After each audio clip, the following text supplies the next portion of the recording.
في بداية الألفية لما ظهر الجيل الجديد للسينما متمثل في علاء وهنيدي وحلمي وسعد وكريم، كان من ضمنهم واحد أهم ميزة فيه إنه على طبيعته جدا، على طبيعته يمكن أكتر من اللازم، اللي هو سايب إيده كده وتحس إنه مش عايز حاجة وعنده قبول مش طبيعي. ولما بدأ يعمل بطولات ويطلع في برامج التوك شو ويحكي عن نفسه بقصد بقى ومن غير قصد، أكد نفس الشعور والانطباع اللي عند الجمهور، أكد التلقائية وعدم التصنع، كشف ورقه كده ومش مستخبي ورا أقنعة أو هكذا يبدو يعني. حتى كان له قصة بيحكيها من أيام الكحرطة يمكن تكون أكدت شعورنا تجاهه، عن الشقة اللي كان عايش فيها. فأنا لو وصفت لك الشقة دي كانت ضيقة قد إيه، والحمام اللي كان قد إيه صغير وتربسه من بره مش من جوه. ازاي كنت تبقى مطمئن وانت ممكن حد يتربس عليك من بره؟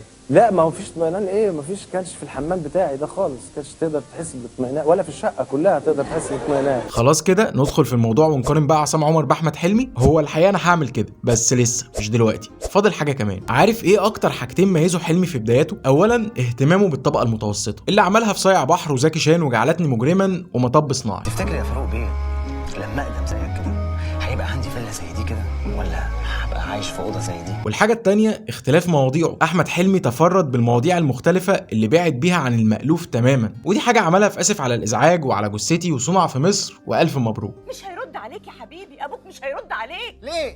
مش هيرد لانه مات. عايز افكرك ان حلمي وبقيه جيله وقت ظهورهم غيروا خريطه السينما في وقت قياسي، في ظرف سنتين ثلاثه، بدايه من فيلم صعيدي وبعده الناظر خريطه الايرادات اتغيرت ونجوم الشباك اتبدلوا. يمكن اخدوا وقت طويل علشان يتسيدوا شاشه التلفزيون كمان اللي فضلت مرتبطه اكتر بالجيل الاقدم زي يحيى الفخراني ومحمود عبد العزيز ونور الشريف، لكنهم على الاقل كانوا انهوا معركه النجوميه في السينما. طبعا ما عدا واحد بس اللي ما قدروش يزحزحوه من مكانه غير لما هو بنفسه قرر انه يبطل.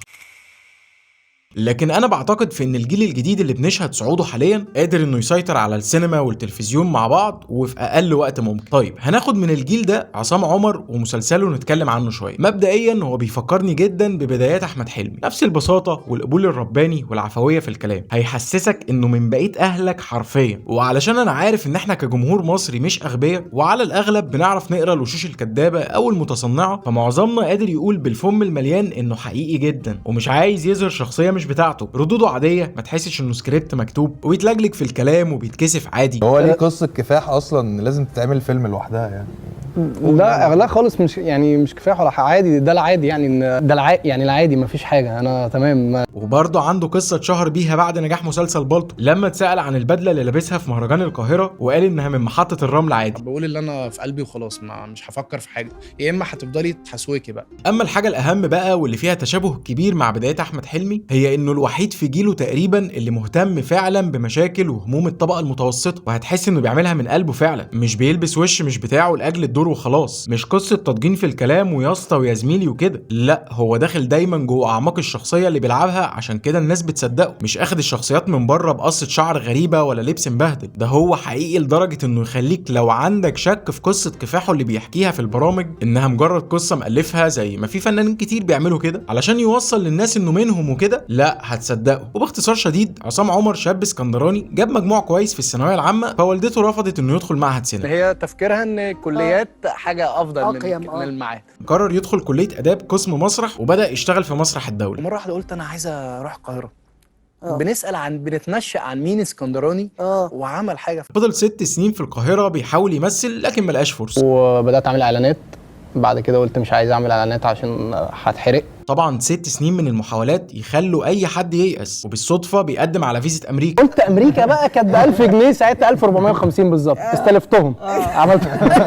بيسيبها شويه في الدرج لحد ما بيجي له وقت والدنيا بتقفل معاه خالص. بعدين بدات ادور على شغل بس ما كانش فيه شغل خالص في نيويورك يعني. الدنيا ما كانتش مستقره معاه قوي في امريكا، وكان عنده فرصه ياخد قرار من اتنين، اما انه يكسر الفيزا ويكمل او انه يرجع تاني للقاهره. رجعت بقى مصر وبدات احاول تاني كاستنج تاني لما بيرجع بيعمل شويه محاولات تانية، من ضمنها فيديوهات لسكتشات مع المخرج عمر المهندس اللي هو حفيد فؤاد المهندس، وبينزلوها على السوشيال ميديا، ومنها لاهم فرصه لعصام عمر مسلسل بالطو من انتاج واتش البطله في الموضوع ده، لان هي قدمتكم بمنتهى الجرأه. طبعا مش محتاج اقول لك المسلسل نجح وكسر الدنيا قد ايه، ولا ان ازاي عصام عمر في ظرف سنتين قدر انه يعمل قاعده جماهيريه كبيره. ومش هتكلم عن بقيه اعماله علشان الحلقه دي عن مسلسل عين سحريه وازاي عصام عمر هيغير الخريطه الرمضانيه في السنين اللي جايه، فخلينا ندخل في عين سحريه.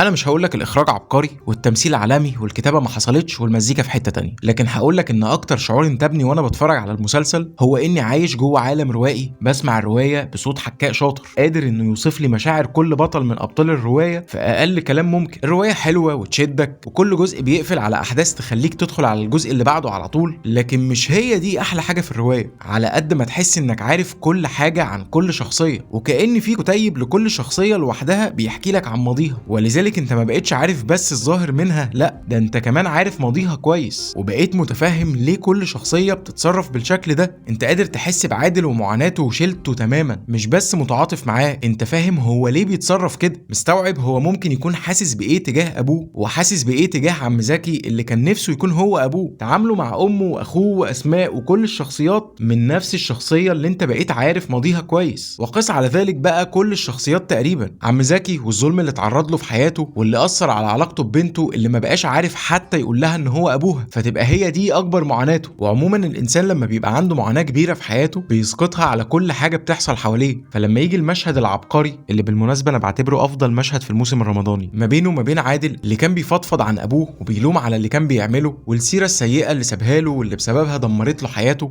وبيقول في اخر كلامه انه ما كانش مظلوم، فبيرد عليه عم زكي فورا رد يخصه هو، بس انا مظلوم.